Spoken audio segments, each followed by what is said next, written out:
Bonsoir à tous et merci de nous rejoindre sur ce plateau, le plateau du talk de la Belle Radio et Télévision, votre chaîne panafricaine internationale. Pour de nombreux analystes, le niveau de développement atteint par l'Afrique est largement en deçà des attentes et des potentialités du continent. Puis, actuellement, ils sont nombreux, les pays africains en crise politique, en crise économique et forcément en crise sociale. Pour la plupart de ces pays, ces crises proviennent de l'organisation d'élections passées ou à venir et de la mévente de matières premières sur les marchés internationaux. Comment expliquer le sous-développement chronique de l'Afrique et surtout, comment relancer la machine? L'heure semble être aux interrogations. Et ce questionnement fait aujourd'hui l'objet de notre émission. Et nous avons comme invité, encore une fois, M. Edmond Okemvele Nkongo, ancien président du Conseil économique et social du Gabon. Bonsoir, M. Okemvele, et merci d'être encore une fois en notre compagnie. Bonsoir, M. Okay. Alors, dans votre livre intitulé « Déficit démocratique et mal développement en francophonie », nous allons y aller vraiment directement. Vous indexez le régime présidentialiste en vigueur dans les pays francophones, y compris la France, comme la cause des crises politiques et du sous- ou bien du mal développement. Est-ce que vous avez quelque chose de très particulier contre les régimes présidentialistes? Oui, d'abord, je vous remercie de m'accueillir une fois encore sur votre magnifique plateau. Et permettez-moi de vous féliciter une fois de plus par rapport à la qualité du travail que vous faites pour l'Afrique, toute l'Afrique. Je sais que c'est une chaîne panafricaine, et donc qui couvre tous les pays africains, et donc qui voit l'avenir. Pour moi, l'avenir du Gabon, du Sénégal, l'Afrique du Sud, c'est le panafricanisme. Je veux le dire d'entrée parce que tous ceux qui pensent que chaque petit pays va se développer tout seul dans son petit coin, c'est vraiment une erreur. Et je vais leur dire d'emblée pourquoi c'est une erreur. Parce que, imaginez-vous, quand on regarde la puissance économique des pays, quand on regarde par rapport au PIB, c'est ce qu'on connaît, tout le monde connaît, la France à elle, toute seule, a un PIB de 2300 milliards de dollars. La France toute seule. L'Afrique anglophone, francophone, lusophone, réunie, toute l'Afrique réunie a un PIB de 2100 milliards, donc en dessous de la France. Je parle d'aujourd'hui. Alors, imaginez-vous que le président de la République gabonaise, qui va rencontrer le président de la République française, qui, lui, le sait, le Gabon, on atteint environ 14 000 milliards. Les autres sont à 2300. Quel poids le président de la République gabonaise a vis-à-vis du président français? C'est une rencontre déséquilibrée. Trop déséquilibrée. Bon, les photos, c'est vrai qu'ils ont la même taille. Les photos, c'est bien que tout le monde a le statut de président. Mais le président français qui reste, il sait que bon c'est le Gabon, c'est la Côte d'Ivoire, c'est le Sénégal. C'est ce qu'on voit aussi à l'ONU. Voilà. Je crois qu'il faut que les Africains, nous prenions conscience de ça. Et savoir que toute l'Afrique réunie, nous avons à peu près le même PIB que l'Inde. Et vous voyez aujourd'hui que l'Inde commence à représenter une certaine puissance, parce que c'est un seul pays. Alors donc l'Afrique, comme je l'écris dans mon livre, elle sera fédérale ou elle ne sera pas. Nous allons avoir des développements dans de si. En ce moment, tout le monde parle du développement du Sénégal. Ça monte très fort. Mais le Sénégal tout seul, voilà, ça ne fera rien. Ça va s'éteindre comme les autres pays que nous connaissons. On parlait de la Libye. La Libye, toute seule, n'a pas pu. Mais le jour, et je le dis surtout aux jeunes Africains, aux populations africaines, puisque la majorité est très très jeune, je leur dis que ce n'est pas la peine de nous battre entre le Bénin, le Gabon, entre la Côte d'Ivoire, le Sénégal, ainsi de suite, entre le Bénin, ou bien même entre le Bénin et le Nigeria, ça ne sert à rien.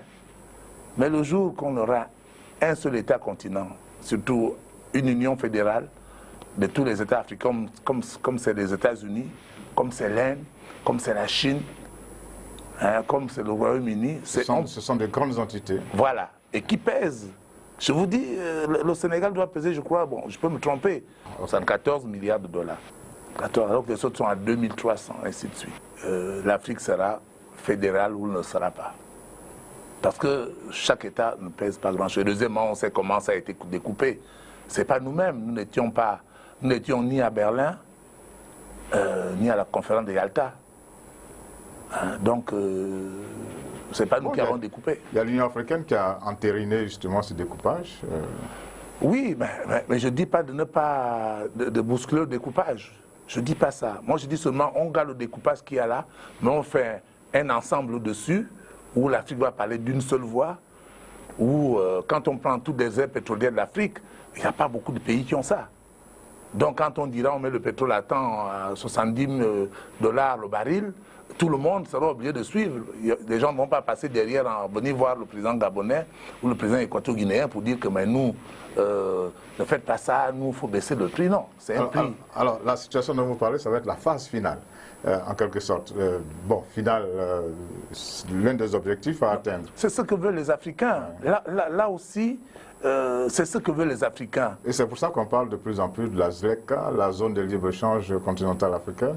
Oui, cette zone de libre-échange, d'ailleurs je félicite le président rwandais qui pousse à la roue, mais si c'est pour faire une union confédérale comme en ce moment, on va finir comme l'Union européenne. C'est hier que tous les Anglais ont voté pour que l'Angleterre, le Royaume-Uni sortent de l'Union européenne. Parce que c'est une union confédérale, c'est comme une auberge espagnole. On rentre quand on veut, on sort quand on veut. Or, dans un pays fédéral, les gens fédèrent leurs forces, fédèrent leur souveraineté, et l'image que je donne, bon, je crois qu'on va en parler à la fin, mais je préfère finir sur ce point-là. L'image que je donne, c'est quoi? L'avenir, c'est quoi? L'avenir, c'est que chaque citoyen africain va avoir en possession de 100% de sa souveraineté. Dans un pays, une Afrique fédérale, va garder peut-être 50% pour lui-même en propre. C'est-à-dire son État va investir 50%, on prend le budget de l'État, on le divise par nombre d'habitants, 50% reste lui-même en propre dans sa province. Et puis, au niveau de l'État qui est au-dessus, on pourra dire on leur donne 30%. Et à l'Afrique, on leur donne 15% de la souveraineté, c'est-à-dire de la richesse qu'on veut qu'on produise. Et vous verrez, c'est ça là. Je sais que c'est compliqué, mais on prendra le temps de tout expliquer. Mais chaque Africain doit savoir que demain, on lui rendra sa souveraineté, parce qu'aujourd'hui, on ne l'a pas, surtout dans les régimes francophones. Le contrat, c'est de dire qu'on donne toute la souveraineté au président de la République. De ce contrat-là, chaque Africain doit être conscient qu'il va garder presque 50% de sa souveraineté. Il donne 30% à son État. Si vous êtes Congolais, vous donnez 30% au gouvernement fédéral, un chef d'exécutif en tête, et les 15% qui restent, il faut l'envoyer à l'Union africaine. Quand l'Union africaine aura ces 15% du budget national, elle pourra s'acheter des armes, elle pourra imposer sa culture, elle pourrait sa voix. On ne viendra pas, comme en ce moment, vous voyez ce qui s'est passé au Niger. C'est quand même terrible. Imaginez-vous que l'Union africaine ait des moyens de sa politique. Il n'y aurait pas tous ces problèmes-là. Bon, je m'excuse, je vais bousculer un peu votre question. On a peut-être commencé par la fin. Voilà. Mais maintenant, comment y arriver? Ça commence par ce que veulent les Africains. Ouais. Moi, je suis la télévision, je suis les radios. Tout Africain se dit d'abord Africain aujourd'hui avant d'être Gabonais. Tout Africain avant d'être Marocain. Tout le monde en veut. Et il est temps que nos dirigeants répondent aux attentes du peuple. Le peuple veut la démocratie, on lui... Mais ça ne tiendra pas. Donc il y a une sorte de déphasage. Déphasage, décalage entre les attentes des citoyens africains et ce que ces dirigeants servent ça. Et ça, il faut renforcer leur pouvoir en leur donnant à nous. Il ne faut pas que le pouvoir des dirigeants africains vienne de l'Occident. C'est ça le problème. Il faudrait que nous-mêmes Africains, on soutienne en disant, ben, on vous a donné ce pouvoir-là, vous devez bien travailler. Et que les gens n'attendent pas que les gens viennent de nuit pour saper toutes les actions africaines, tout ce que on veut commencer à travailler, si vous voulez.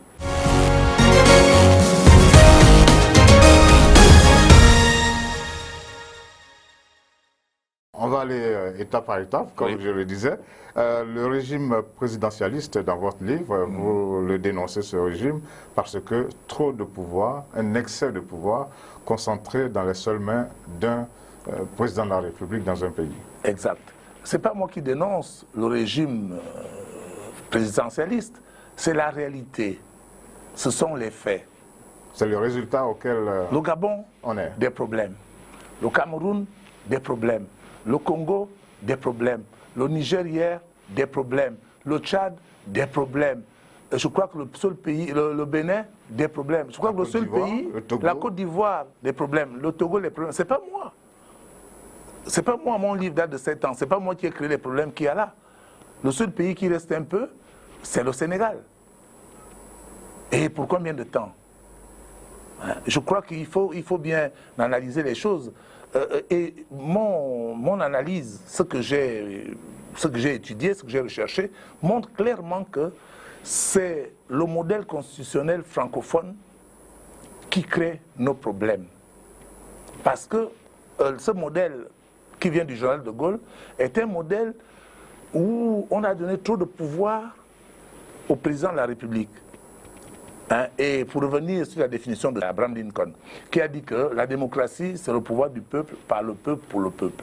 Je dis le modèle présidentialiste, c'est le pouvoir du président de la République, par le président de la République et pour le président de la République. Et c'est ça tout le problème. Le président, il a quand même élu au suffrage universel. Mais c'est justement ça le régime présidentialiste. Ça commence par l'élection au suffrage universel. Ça a été, aujourd'hui tout le monde le reconnaît, ça a été une erreur que De Gaulle a amenée. Parce que, qu'est-ce que voulait faire De Gaulle?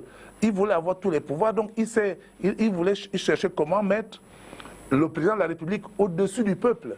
Au-dessus. Ça dit qu'il ne doit pas séduire le peuple, c'est lui qui doit dire au peuple ce qu'il faut faire. Et comment ça s'est matérialisé dans la Constitution? Il a pris le Parlement qui était la première institution dans toutes les démocraties du monde, parce qu'on doit répondre aux besoins du Parlement. Il a mis en bas, il a pris le pouvoir exécutif, c'est-à-dire le président de la République, il a mis en haut. Vous comprenez que tout le décalage qu'il y a entre les besoins du peuple et ce que lui sert les dirigeants vient de là. Et toute démocratie, cette définition d'Abraham Lincoln, on la connaît de partout. Dans toutes les constitutions des pays démocratiques, des républiques, vous verrez toujours cette phrase. Le principe, c'est le gouvernement du peuple, par le peuple, et pour le peuple et par le peuple. Or, en régime présidentialiste, c'est le gouvernement du président de la République parce qu'il est plus souverain que l'Assemblée nationale, que le Parlement. Il détient tous les pouvoirs. Voilà, le pouvoir judiciaire. Vous avez suivi tous les syndicats de magistrats qui se plaignent que dans nos pays francophones, disons que les magistrats sont le pouvoir judiciaire aux ordres. On venait de le vivre dans notre pays, le Gabon. Vous avez vu, on a parlé du pouvoir économique. Vous venez de voir le scandale que nous venons de connaître au Gabon, où des jeunes se sont mis à prendre des deniers publics. Ça là, c'est impossible dans un régime parlementaire. Le régime parlementaire, ce n'est pas un seul doigt qui lave la figure. C'est toute l'Assemblée nationale. Nous allons y arriver. Alors, est-ce que finalement, quand on regarde aussi, quand on essaie de poser le diagnostic, c'est pas parce que à la tête de nos États, il y a certains dirigeants qui, j'allais dire, qui ne font pas l'affaire? Non, je ne crois pas à ça. Je ne crois pas à ça et je l'ai déjà expliqué. Ce n'est pas une affaire de qualité des hommes? Non, laissons les pays africains. Parce qu'il faut regarder un peu ce qui se passe ailleurs. Cas de la France. Tous les présidents de la République française ne sont que des énarques et des polytechniciens. Ce sont des gens qui sortent des hautes écoles. On ne peut pas leur dire qu'ils sont des demi-crayons, comme on appelle en Afrique. Hein? Vous commencez depuis Pompidou, il n'y a que De Gaulle qui était exceptionnel, c'était un militaire. Depuis Pompidou jusqu'à Mitterrand, Chirac, c'est des gens qui sortent des grandes écoles. Hein? Depuis Chirac, aucun d'eux n'a fait 2 mandats. Donc, ce n'est pas donc une question de formation, de diplôme, de ce que vous voulez. Non. Je crois que c'est une erreur que nous faisons. Ce ne sont pas les gens, ce n'est pas un problème d'instruction des gens, de qualité des hommes. Non, ils sont tous bons. Mais avec ce système qui met la charrue avant les bœufs, ça ne peut pas marcher. Puisque les bœufs qui tirent la charrue, c'est le Parlement. Or, Donc, les bœufs se mettaient devant et l'exécutif, c'est la charrue qui exécute, se met derrière.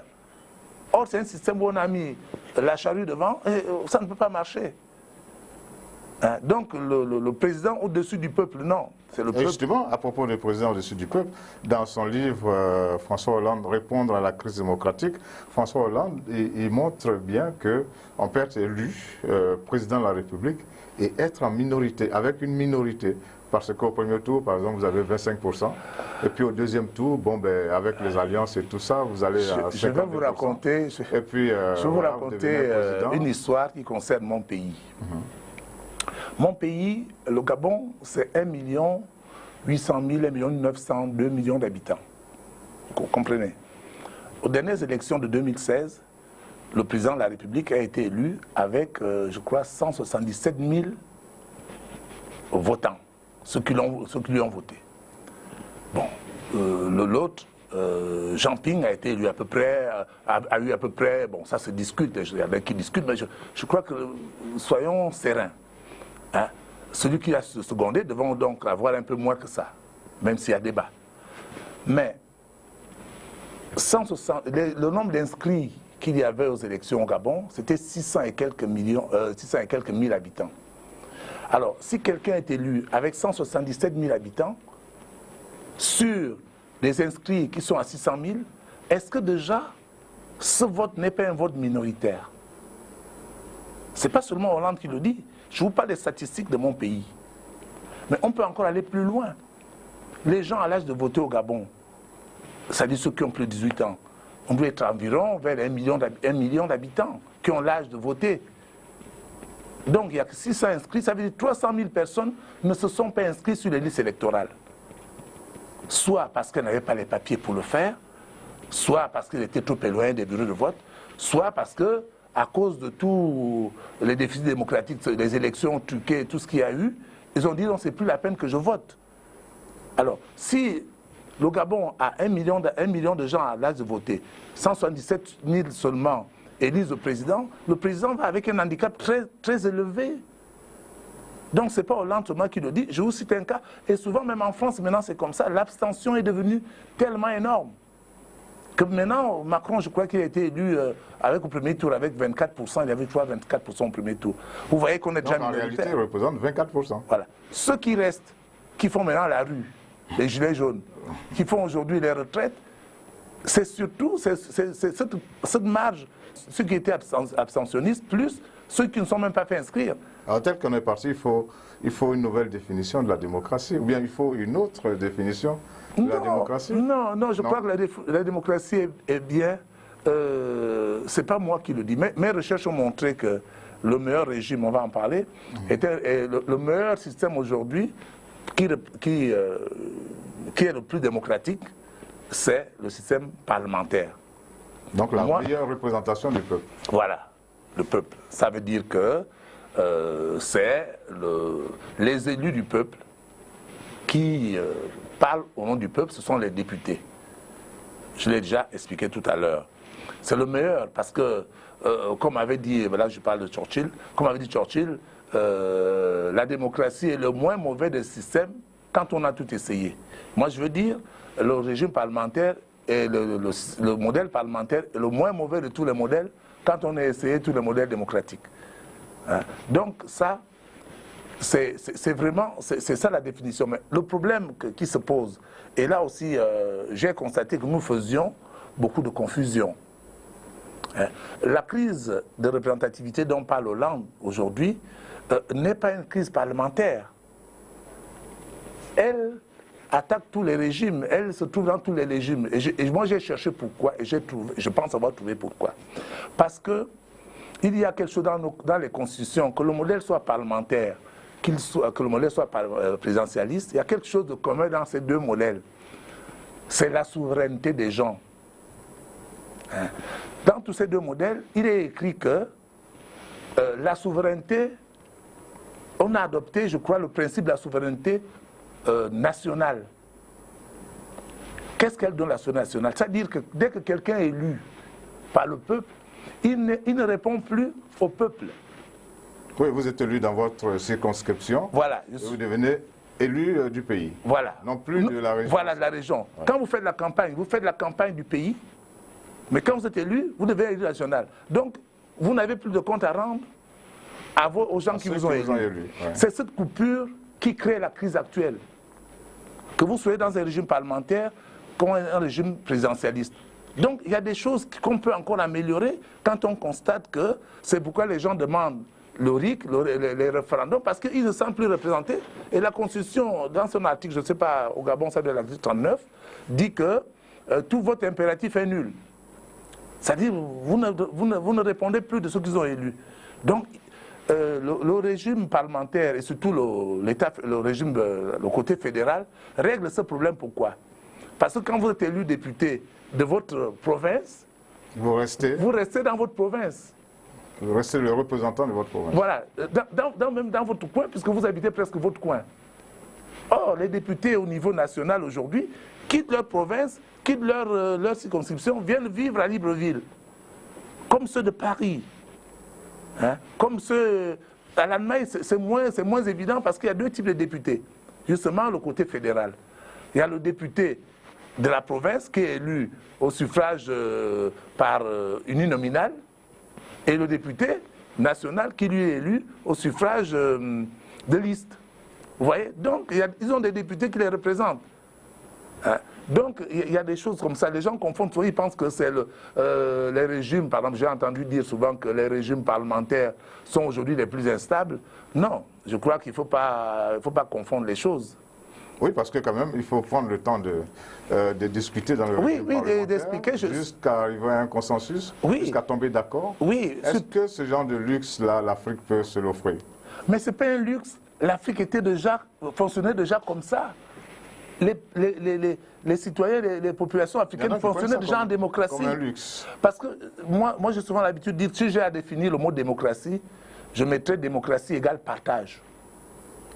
Il n'y a pas des gens qui ont gardé le partage, qui ont partagé, comme les Africains, dans le monde contemporain que nous avons. Mais nous sommes nés dans le partage. Vous-même, quand vous avez grandi, je dirais même, c'est péjoratif, je ne le dirais pas parce que les femmes vont m'en vouloir. On mangeait dans un plat à 10. Au Sénégal, on appelle ça le bol. Au Sénégal, on mange dans le bol, tout le monde mange. C'est le partage. Vous voyez?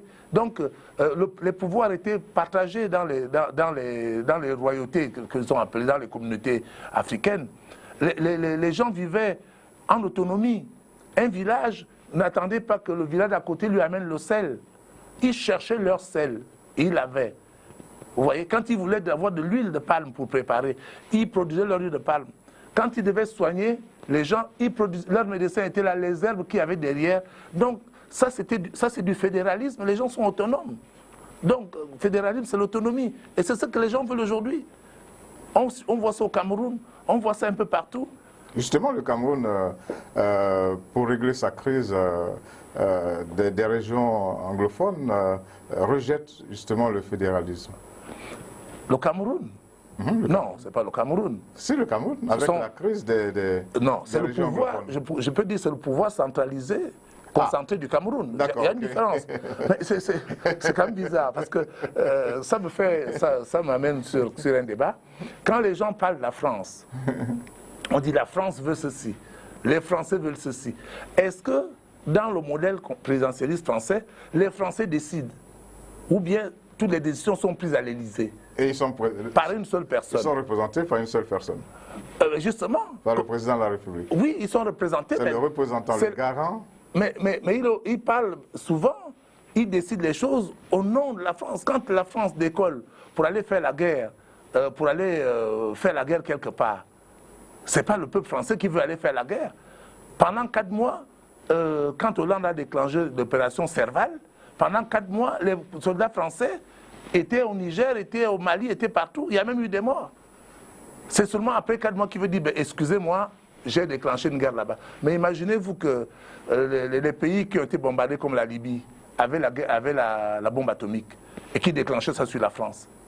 La guerre va finir avant 4 mois. C'est tout ce système-là que je pense qui crée nos problèmes. Il ne faut pas qu'une seule... Bon, d'ailleurs, le président de la République, on est au Gabon, du Gabon l'a dit, un seul doigt ne peut pas laver la figure, même si on a lavé la figure avec un seul doigt avant, mais la concurrence aujourd'hui veut qu'on laisse des groupes commandés, des groupes dirigés, des groupes réfléchis. Et ces groupes, les mieux placés, c'est l'Assemblée nationale. Dans le régime parlementaire, c'est l'Assemblée qui doit désigner le président de la République. Les pays francophones ne sont pas les seuls pays à avoir des présidents de la République. Mais pourquoi on parle trop des présidents francophones? Parce qu'ils cumulent la présidence et l'exécutif. Dans les régimes ailleurs, les présidents de la République s'occupent disons, du pouvoir moral, s'occupent du pouvoir diplomatique. Et il y a un chef de l'exécutif, lui que les députés désignent, et qui, toutes les semaines, vient dire que, bon, voilà, est-ce que j'ai envie de faire décoller les avions allemands qui doivent aller bombarder à tel ou tel endroit? Et les gens de la CEDEAO disent, ah, écoute, sois tranquille, pourquoi tu veux aller bombarder? Voilà, hier, il y a eu tel ou tel mouvement, il vient s'expliquer pourquoi il y a des mouvements. Vous voyez, ça, c'est l'avantage du régime parlementaire, c'est vers ça qu'il faut aller. C'est le peuple.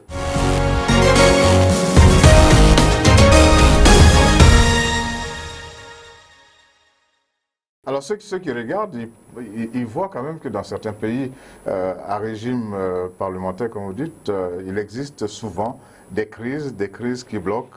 Et c'est l'une des récriminations que de nombreuses personnes font. Est-ce que l'Afrique, c'est pour ça que tout à l'heure j'ai parlé de luxe, c'est vrai. Est-ce que l'Afrique peut s'offrir, un pays africain peut s'offrir le luxe de se retrouver bloqué dans une crise c'est vrai. Pendant longtemps? Je ne sais pas si j'aurai assez de temps. Est-ce que le pays peut tourner pendant ce temps? Je ne sais pas si j'aurai assez de temps pour expliquer. Parce que c'est le reproche qui m'a été fait. Oui. Il faudrait qu'on sache d'abord pourquoi on fait la politique. Pour améliorer les conditions de vie? De qui?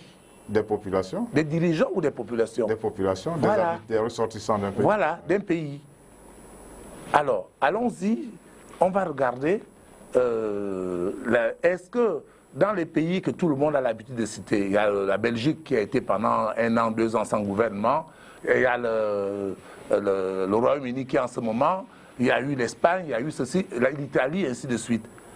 Est-ce que entre l'instabilité qui est au niveau des dirigeants, parce que l'instabilité dont on parle, il manque de président de la République, non, il manque de premier ministre, le chef d'exécutif, on a changé le gouvernement, on a fait ceci, on a changé les ministres, c'est vrai que c'est instable. Est-ce que les populations de ces pays-là, leur niveau de vie a baissé? La vie sociale tourne. Elle tourne, et puis le niveau de vie n'a pas baissé. C'est une seule institution qui est en crise. Mais c'est quand même des pays qui ont un certain niveau de développement. Non, nous, on le voit mal parce que pour nous, on est encore, pour nous, toutes les institutions se résument à la présidence de la République, au pouvoir exécutif. Vous comprenez? C'est pour ça que chez nous, effectivement, si le président est un peu instable, ça crée des problèmes puisque c'est lui qui a tout. Dans ces pays-là, qui sont des pays parlementaires pour la plupart, il n'y a pas de problème. L'économie continue à marcher, même le taux de croissance augmente même. Et par contre, quand on regarde les abus de pouvoir qui sont favorisés par la constitution présidentialiste, ça affecte le peuple. Quand des dirigeants se mettent, comme on vient de le vivre, aller prendre l'argent dans les caisses de l'État, les mettre dans les chambres, hein, nommer des gens qui ne sont pas compétents, ça affecte plus de peuple que des dirigeants qui se battent au niveau de l'exécutif, qui est une seule institution, sachant que le judiciaire reste, ça ne bouge pas, sachant que le Parlement, ça ne bouge pas. Mais nous, comme on est habitué à voir que c'est seulement l'exécutif, dès que ça bouge, tout va bouger chez nous. Chez eux, ça ne bouge pas. Le niveau de vie n'a pas changé. Mais par contre, les abus qui sont autorisés par le régime présidentialiste fait plus de mal aux populations. Et nous le vivons ici pendant que nous, les populations ne peuvent pas manger, ont du mal à payer l'école des enfants. Des gens qui sont au pouvoir, des dirigeants, se mettent plein les poches et on vient de s'en rendre compte. Et la population souffre. La route, on ne peut plus aller à Kango. Est-ce que vous comprenez? Okay. Donc je crois qu'il ne faut pas de l'amalgame là-dedans. Vous m'avez donné l'occasion de... On n'a pas beaucoup de temps. Ce que je voudrais savoir aussi, c'est quelle est la définition exacte du fédéralisme dont vous parlez? Est-ce que au niveau de nos petits États, tout à l'heure vous avez dit que le découpage, le dépeçage a eu lieu sans notre avis. Voilà. Alors, est-ce que ces petits États de 300 000 km², 400 000 km² ici, est-ce qu'ils peuvent se payer encore le fédéralisme? Mais vous me donnez l'occasion. Est-ce que vous savez que je crois que la Suisse, c'est la moitié de la surface du Gabon. Mais ils ont 4 fois plus de population que du Gabon. Je crois dans ces eaux-là. Mais la Suisse est fédérale. Mais je vais encore aller plus loin. Dans nos villages. Dans nos villages. Est-ce que c'est parce qu'un village, c'est 10 habitants, 15 habitants, 200 000 habitants, qu'il n'y a pas un corps de garde?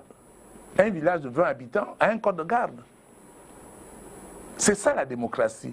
La démocratie, c'est le partage, c'est l'expression, c'est permettre aux gens de s'exprimer. Même quand vous êtes 10, vous pouvez vous organiser à 10 pour dire les villages, c'était des villages au Gabon, c'était des villages de 100, 300 personnes, maximum.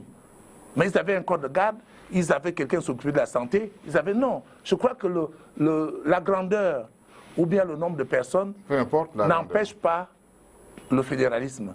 Ce sont des clichés que les gens nous ont véhiculés pendant qu'on était à l'école, pendant qu'on était ceci. Non, on était fédéral à la base, puisqu'il n'y avait même pas de communication entre 2 ou 3 villages faciles.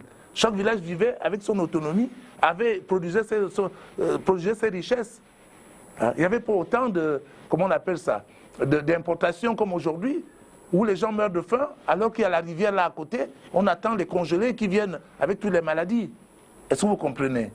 Je crois que c'est vraiment des clichés qu'on nous a donnés pour dire parce que le Gabon c'est 1 million d'habitants. Non. Pourquoi? Qu'on donne. Alors qu'est-ce que vous dites de la décentralisation? Mais la décentralisation, c'est un modèle. On en parle de plus en plus. C'est quelque chose, c'est un principe, je sais pas, une technique qu'a créé le modèle présidentialiste. On veut donner un peu plus d'autonomie à une. Oui, mais l'autonomie, c'est d'ailleurs le journal de Gaulle lui-même qui l'a créé, cette décentralisation. Mais ça ne marche nulle part. Vous allez en France, les élus se plaignent. Vous venez au Gabon, on dit une bonne loi, elle est mal appliquée. Vous allez en Côte d'Ivoire, c'est la même chose. La décentralisation ne peut pas marcher. Pourquoi? Parce que pour décentraliser, il faut donner du pouvoir. Or, celui qui est président de la République n'a aucun intérêt à donner du pouvoir aux gens. Parce que c'est sa base électorale. Vous comprenez, dans le régime présidentialiste. Donc, et puis deuxièmement, à quoi ça sert de donner le budget aux gens qui ne réfléchissent pas? Réfléchissons un peu. Si vous donnez de l'argent à un chien, qu'est-ce qu'il va en faire?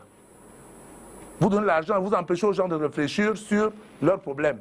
Leurs problèmes doivent être réfléchis à Abidjan, ou bien à Dakar, ou bien à Bamako, alors qu'eux, ils vivent. Ils ont des problèmes chez eux.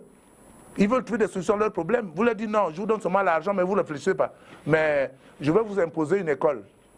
Ou bien je vais imposer la fibre optique. Alors qu'ils ont besoin d'eau. Et ils voient l'eau passer, ils voient les gens faire la fibre optique. Est-ce que vous comprenez? Donc je dis, ça ne marchera pas parce que si vous voulez partager, je crois que c'est Mandela qui avait bien dit ça en Afrique du Sud. Mandela avait dit, il s'est battu pour un homme, un vote. Hein? D'après moi, d'après ce que j'ai appris, il faut qu'on se batte pour un homme, une part, un vote. Et dans tout ça, où est-ce que vous mettez, comment on va dire ça, où est-ce que vous mettez la culture africaine? C'est vrai qu'on parle de régime présidentialiste, de régime parlementaire, de fédéralisme, mais il existe aussi des valeurs africaines. Et il y a certains intellectuels aujourd'hui qui disent que l'Afrique doit s'inventer son propre modèle. Qu'est-ce que vous en dites? C'est vrai. C'est vrai, quand ils auront regardé ça pendant un peu de temps comme moi, ils vont se rendre compte qu'il est difficile aujourd'hui d'inventer le fil à couper le beurre, bien inventer la roue. Il faut savoir que quand on vit dans un pays, aujourd'hui, le monde est devenu mondialisé, pour me reprendre. On est mondial. On reçoit plus d'influence de l'extérieur que de là où on vit. La France subit les États-Unis et les autres. Le Gabon subit la France. ainsi de suite, toutes les télévisions, le courant, l'électricité, ainsi de suite. On reçoit beaucoup plus de choses extérieures que nous avons à l'intérieur. Alors, à partir de ce moment-là, moi je suis le premier, c'est d'ailleurs le deuxième tome de mon livre, qui va être de restaurer les valeurs positives traditionnelles qui ont été détruites pendant l'esclavage et la colonisation. Je suis le premier à le dire. Mais pour faire le nouveau modèle que je propose, nous allons prendre toutes les valeurs positives qui sont dans ces valeurs qui ont été détruites. C'est pourquoi je demande à ce qu'on les... Notamment Ouais, notamment le partage. Notamment le partage qui est la démocratie de base. Notamment savoir écouter les anciens. Hein? Donner du travail, une fonction à celui qui est compétent. Chez nous, il n'existait pas. Tu ne donnais aller faire la pêche qu'à celui qui sait faire la pêche. Or ici, vous avez, avec ce régime présidentialiste, quelque chose que vous connaissez bien. Le président, un des cancers, le chef de l'exécutif, c'est-à-dire le président de la République, nomme à toutes les fonctions civiles et militaires. De façon discrétionnaire. Discrétionnaire. Ça veut dire qu'il n'a pas besoin... c'est lui qui décide. Et notre président, à l'époque, que Dieu ait son âme, le président Bongo disait, d'un chien, je peux en faire un ministre, et vice-versa. Et ça a été fait. Toutes les erreurs de casting. Vous vous levez le matin, vous voyez quelqu'un qui est ministre, vous ne savez même pas où il a fait l'école, vous ne savez même pas il est né où, vous savez même pas, vous ne connaissez rien de lui. C'est impossible dans un régime, dans un système parlementaire. Parce que toutes ces nominations importantes, on prend au Gabon les directeurs de cabinet et tout, doivent passer d'abord par l'accord de l'Assemblée nationale. Le chef de l'exécutif ne fait que proposer. Tout doit être validé par le Parlement. Par le peuple. Alors, moi j'ai envie de savoir maintenant quelle est la méthode. Parce que c'est bien, le problème c'est que nous sommes dans nos différents pays, dans des régimes présidentialistes. Alors, comment faire pour passer de ces régimes-là à ceux que vous prenez, au régime parlementaire avec la fédération et tout. C'est pour ça que je dis aux gens, j'avais pas fini tout à l'heure, qu'on ne va pas inventer la roue. Hein? On ne va pas inventer la roue. Je ne vois pas, demain, quand on fait une constitution, je fais une petite machine là-dessus, quand on va faire une nouvelle constitution, qu'on va dire que le Gabon n'est pas un État, n'est pas une république. On va dire le Gabon est quoi? On serait quoi si on n'est pas une république? On serait quoi si on n'est pas une démocratie? Peut-être une dictature. Il y a peut-être des gens qui veulent ça. Hein? Vous savez, un esclave, quand vous le libérez, il revient encore le soir chez vous pour dire, mais Kokoko, pardon, je préfère rester là même si vous ne me donnez rien. Est-ce que vous comprenez? Donc, je crois qu'il faut en toute chose raison garder. Hein? Le monde fonctionne avec des républiques, des démocraties, des monarchies constitutionnelles, ainsi de suite. On va prendre parmi ce qui se fait bien ailleurs, des choses qui sont bonnes dans les constitutions, par exemple la constitution de Norvège dont je parlais. La constitution de la Norvège dit que 2 parents ne peuvent pas être dans le même gouvernement. La constitution de Norvège... D'accord avec tout ça, mais comment on fait? Comment on fait? Je vais y arriver.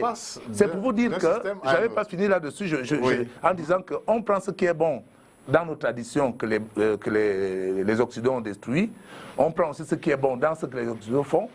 Et on fait un petit mélange qui correspond bien à ce que peuvent supporter et qui correspond à ce que les Gabonais veulent. Parce que c'est les Gabonais qui vont la voter. Comment on va y arriver? Je ne peux pas inventer autre chose. Je ne dirais pas de prendre les armes, de faire un coup d'État. Je dirais, il faudrait que dans les élections qui vont venir, je prends déjà le cas de l'Algérie.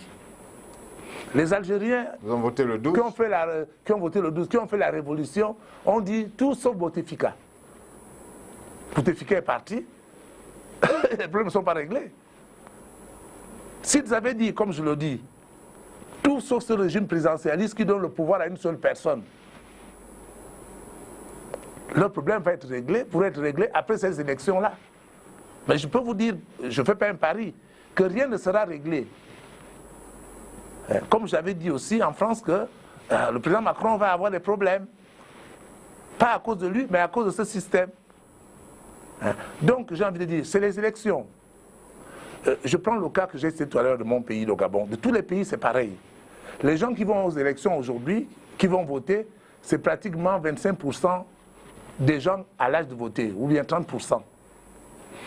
Vous voyez que tous les gens là, qui ne sont pas inscrits sur les listes électorales, ceux qui sont l'abstention parce qu'ils se disent, bon, moi, la politique, je ne crois plus au président, je ne crois plus aux députés, je ne crois plus, tous ces gens-là, si demain, tous ces gens-là disent, nous allons changer de modèle constitutionnel. Ah, comment ils le font? Mais il y aura des candidats. Moi, je parie qu'au Gabon, il va y avoir un candidat. À force que je parle... Qu'est-ce qui déclenche ça? Mais ce qui déclenche, c'est la réflexion. Et c'est ça qui nous manque le plus dans les pays francophones. Nous ne réfléchissons pas assez. Nous sommes toujours dans l'action. Il faut réfléchir. Moi, j'ai réfléchi. Comment j'ai fait pour savoir que ce modèle est mauvais? Les gens aussi doivent commencer à comprendre que on a changé le président, on a changé Léomba, on a changé Omar, on a changé Ali, excusez-moi, Ali est encore là, et demain peut-être on veut le changer, mais ça ne va pas changer la condition de vie des Gabonais. Parce que si celui qui vient pour remplacer le président actuel, vient en disant qu'il a tous les pouvoirs... Alors le mode d'emploi, moi je... Oui, voilà. Et puis vous savez, quand quelqu'un a déjà goûté à ça, c'est difficile. C'est difficile, moi le premier. Imaginez-vous que, je vais vous raconter un cas.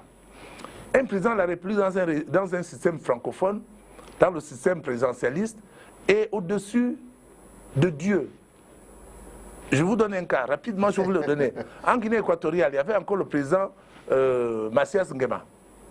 Un jour, Renard ramasse les toits de Mongomo, et tous les gens, tous les matins, allaient à l'église, allaient prier. Et il les voyait passer devant chez lui. À un moment, il a dit à un de ses conseillers, mais ceux-là, qu'est-ce qu'il y a? Je trouve qu'ils vont maintenant un peu trop. Le conseiller a dit, non, président, je crois que c'est à cause des toits qui vont là. Mais ça fait 6 mois qu'ils passent. Dieu ne leur a rien donné. Mais dis-leur quand même qu'ils fassent une délégation, qu'ils viennent me voir. Les gens sont venus le voir. Il a appelé le ministre des Finances. En moins de 2 mois, tous les toits qui avaient sauté avaient été recouverts. Ce que Dieu n'a pas fait en 6 mois, le président de la République le fait en 2 mois. Donc, dans cette position de président présidentialiste qui a tout, un président dans un régime parlementaire ne peut pas faire tout ce qu'il veut. Non, moi j'ai bien compris. Voilà. C'est bien compris. Voilà. Mais maintenant, comment on fait ça? C'est par le vote, je vous dis par le vote. Oui. Demain, si ce que j'essaie de faire est partagé, je veux que les gens réfléchissent. Justement, c'est pour ça que certainement vous avez fait traduire votre livre en anglais pour toucher un public beaucoup plus large. Déficit démocratique et mal développement en francophonie. Là, c'est l'anglais. La différence, c'est que celui-là des bordures blancs. Democratic deficit and bad development in francophone. Voilà. Okay. Il n'y a pas de chose. Il n'y a pas de coup d'État à faire. Ça ne sert à rien. Il n'y a pas de... Faites la sensibilisation. Voilà. C'est la sensibilisation. Faites prendre conscience aux gens comme je le fais. Et puis eux-mêmes, ils voient les faits. Vous allez prendre votre bâton de pèlerin, des conférences. Mais je l'ai déjà pris. Ça fait 6 mois. Ça fait 7 mois que j'ai déjà pris et je continue à expliquer. Non, je me donne des années, peut-être 10 ans, peut-être toute ma vie à la limite. Toute ma vie, mais il faudrait que l'Afrique change. Il faudrait qu'on rattrape le retard dont vous parlez tout à l'heure parce qu'on a effectivement tout accepté sans réfléchir. On ne nous a même pas permis de réfléchir. Donc il n'y aura pas d'autre chose, il y aura des élections. Il faudrait qu'il y ait des candidats qui disent, moi, j'accepte d'être président comme le président allemand. Steinway-Meyer. Juste de la représentation. Voilà. Il n'est pas jugé parti. Or, nos présidents des systèmes présidentialistes francophones sont jugés partis. C'est lui qui est l'arbitre du match, c'est lui en même temps qui joue dans une équipe. Comment l'opposition peut gagner un match contre un président qui est lui-même l'arbitre et un président qui est en même temps l'entraîneur de l'équipe adverse? Il y a en Côte d'Ivoire le président qui dit, si vous êtes candidat, je le suis. Mais écoutez, je vous dis, ça c'est francophone. Est-ce que vous entendez, on écoute quand même les autres radios, d'autres présidents ou bien d'autres premiers ministres parler comme les nôtres parlent? Non, parce que la Constitution leur donne le droit de parler comme ça. Je veux bien revenir sur votre question, elle est importante. Comment faire pour changer tout ça? En tout cas, le mode d'emploi. Voilà, le mode d'emploi, c'est il faudrait que, comme le disait, je crois que c'est Marx, Karl Marx qui disait, pour que la révolution se matérialise, il faut qu'elle s'empare des peuples. Vous comprenez? Pour que ce changement se fasse, il ne se fera pas si les gens, si les citoyens gabonais, si les habitants du Gabon, il y a beaucoup, en plus on a des gens très très cultivés, avec des doctorats, avec des agrégations, avec des ingénieurs, avec les machins. S'ils n'ont pas pris conscience que le mal, ce ne sont pas les hommes. Le mal, c'est le système qui donne à une seule personne tout le pouvoir au-dessus de Dieu. Est-ce que vous comprenez? Donc ça va être soigné aux prochaines élections en Côte d'Ivoire, aux prochaines élections au Mali, aux prochaines élections au Togo, quand il y aura des candidats qui vont comprendre que il faut que le peuple comprenne que ce qu'il faut qu'il réclame, c'est leur souveraineté. Justement, des élections auront lieu en 2020, là, au Togo, au Burundi, en Guinée, en Tanzanie, en Côte d'Ivoire, un peu partout. Ça vous fait peur? Mais ça me fait peur parce qu'avec ce système qui continue, qui a du mal à...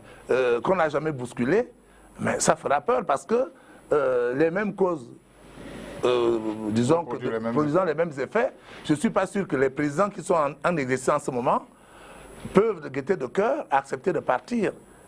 En Afrique, il n'y a qu'un seul dont on parle beaucoup, c'est Senghor. Et là encore, qui est parti de lui-même. Ouais. La plupart ont été... Il y a aussi Mandela.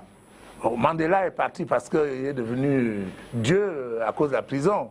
Vous comprenez? Lui n'avait pas goûté vraiment au bienfait du champagne, du chambon. Mais il aurait pu rester jusqu'à sa mort. Oui. Mais il a accepté de... Mais je crois que Mandela est arrivé, il était déjà âgé.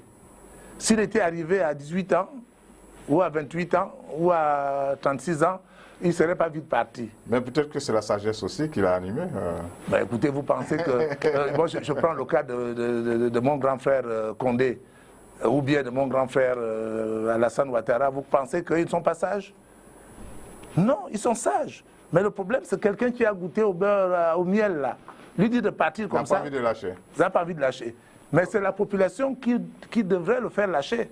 Puisque si les gens que je vous ai cités là, les abstentionnistes, ceux qui ne sont pas encore inscrits, et ceux qui voient que ça ne marche pas à cause du système, ceux-là, s'ils sont nombreux à voter, et voter un candidat qui va dire « nous serons un régime parlementaire et fédéral », mais tout va changer parce que le candidat en question va assurer uniquement la transition et on va faire une nouvelle constitution sur les bases parlementaires, sur les bases de nos cultures africaines, sur les bases de ce qui se fait bien aux États-Unis, sur les bases de ce qui se fait bien au Nigeria, sur les bases, ainsi de suite.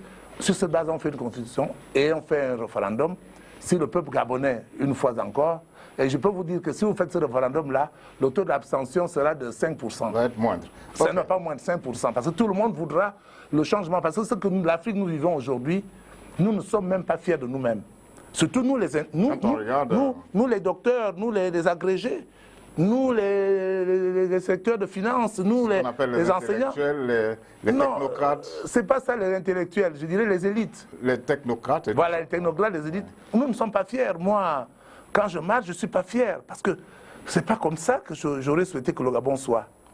Vous comprenez? Ok. C'est pas comme ça. Vous savez, le temps qui nous est imparti arrive à son terme, il passe très vite. Ouais. Et donc, comment est-ce que vous voyez l'Afrique? Quelle est votre vision de l'Afrique? On va finir par ce qu'on avait comme élément de début. Bon, ma vision de l'Afrique, après avoir cherché comme je l'ai fait, rencontre, disons, qui essaie d'aller dans le sens de Boganda, Barthélemy Boganda, c'est-à-dire une Afrique fédérale. Ma vision, c'est vraiment ça pour l'Afrique. Et une Afrique où les États sont une Afrique parlementaire, où c'est le peuple qui est au-dessus des dirigeants. Et non l'inverse. Et non l'inverse. Donc la vision, elle est celle-là. Et cette vision-là, je dis, j'encourage tout le monde à vraiment réfléchir. Ce n'est pas de la science infuse. Il y a des gens qui peuvent trouver le contraire. Puisque la dernière fois, il y a d'autres personnes qui ont dit non, ils ne sont pas d'accord. Mais il faudrait maintenant qu'ils amènent des arguments et qu'on discute. Et puis moi, j'essaie d'apporter aussi ce que je sais et ceux qui savent même plus que moi. Il y a des gens qui connaissent mieux que moi. La vision de Obasanjo, le fédéralisme, la vision... Vous l'avez rencontré, Obasanjo? Ouais. J'attendais que la version anglaise du livre sorte. Okay. Parce que pour moi, aller le voir avec un livre en français, il n'allait pas me prendre au sérieux. Et je crois que là, d'ici le mois de février, je suis en train de prendre des contacts. Parce que lui aussi, il tourne beaucoup pour parler pratiquement de la même chose que vous. Voilà. Ouais. Donc, s'il vit au Gabon, c'est sûr que je le rencontrerai tout de suite, mais moi, j'irai le voir pour lui dire tous les projets, tout le grand projet qu'il y a dans ce livre. Et la vision, vous me parlez de Kwame Nkrumah, c'est l'illustre au niveau du fédéralisme africain. La vision de Kadhafi. Kadhafi a voulu faire une Afrique grande, mais je ne suis pas sûr que Kadhafi voulait vraiment une Afrique fédérale. Parce que lui, c'était quand même un peu beaucoup plus de la monarchie chez lui. Je suis sûr que quand s'il était passé au-dessus de l'Afrique, il aurait imposé la monarchie. Donc ce n'est pas celle-là que je veux. Ma vision, elle est fédérale, ma vision, elle est parlementaire. Et c'est ça l'avenir. Surtout pour que l'Afrique devienne une grande entité. Surtout que l'Afrique a des moyens. À tous les niveaux. Des moyens du sous-sol. Il n'y a pas beaucoup de pays qui ont des réserves en produits rares que nous avons, en bois, en eau, en poisson, en gaz, en pétrole. Il n'y a pas beaucoup. Et on a encore une plus grande richesse, comme je l'ai dit tout à l'heure, ce sont les hommes. Nous allons atteindre 3 milliards, on prévoit ça d'ici 2000, je ne sais pas combien, 30 peut-être. Mais et puis nous avons aujourd'hui des hommes, une richesse grande, des jeunes. Et en plus des jeunes qui sont diplômés et qui ne demandent que ça, et que ce système est en train de broyer, est en train d'écarter. Puisque avec ce système présidentialiste, comme vous l'avez vu tout à l'heure, les nominations sont faites de gré à gré, discrétionnaires. Il n'y a pas de compétition. Quand on veut nommer quelqu'un directeur général, on ne prend pas 2 ou 3 dossiers, on dit allez faire le concours. Au niveau des régimes parlementaires, c'est comme ça que ça se passe. Ok, merci beaucoup, monsieur Edmond Okembele Nkogo. En tout cas, je vous conseille vivement de lire ce livre. Si vous êtes intéressé par le développement de l'Afrique, eh bien, on dit que c'est la politique qui fait l'économie, et l'économie qui a des incidences sur le social. Eh bien, vous savez tout s'enchaîne. Vous connaissez celui qui l'a dit?